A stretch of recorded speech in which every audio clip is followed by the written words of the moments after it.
రాజధాని చుట్టుపక్కల గ్రామాలు కానీ, రాజధాని కానీ, చుట్టుపక్కల గ్రామాలు కానీ, సచివాలయం కానీ, హైకోర్టు కానీ మునిగిపోయిందని కొంతమంది అన్నారు. ఎక్కడా మునిగిపోలేదు. 20-30 వేల ఎకరాల్లో కురిసి నీళ్ళు ఏదో మూలకి వెళ్ళాలి కదండి. అవి ఏదో మూలకి లేకపోతే ఇల్లు గోతులు తీసిన కాడ గోతుల్లోకి వస్తాయి నీళ్లు. కొత్త కన్స్ట్రక్షన్ నడిచేటప్పుడు గోతులు తీస్తారు కాబట్టి ఆ గోతుల్లో అవి చూపించి మునిగిపోయిందని ఇక్కడికి వచ్చి చూడమనండి. ఆ మాట మునిగిపోయిందని చెప్పేవాళ్ళు. వాళ్ళు చెప్తుంటే మేము అనుకున్నాం.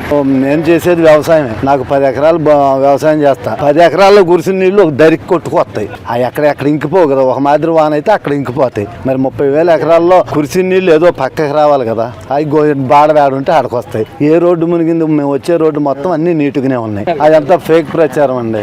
అది ఎవరు నమ్మరు. ఆ ప్రచారాలు నమ్మరు. ఇక్కడికి వేలాది మంది వస్తున్నారు. ప్రతి వాళ్ళు వాళ్ళ సెల్లు చూస్తున్నారు, ఇవన్నీ చూస్తున్నారు. అది ఫేకా ఒరిజినల్ ఇంతకు మీకే కనపడుద్ది. మీరే చూస్తున్నారు. ఎక్కడ మునిగిపోవడం, కొట్టుకుపోతే ఉన్న ఇళ్ళన్ని ఇవన్నీ ఊర్లే కదండి. ఎవడన్నా కొట్టుకుపోయి చచ్చిపోయాడా? అంత వర్షానికి ఏదో మూల కాసిన నీళ్లు లేకుండా ఉంటాయా? ఆ రోడ్లు అంపటే ఉన్నాయి గోతుల్లో. అది కొట్టుకుపోయినట్ట. కొట్టుకుపోవటం అంటే జనాలు కొట్టుకుపోవాలా, మునిగిపోవాలా, ఆస్తులు నష్టాలు జరగాల, పంట నష్టం జరగాల. మాకు అది ఎక్కడా కనపడలేదు ఇక్కడ.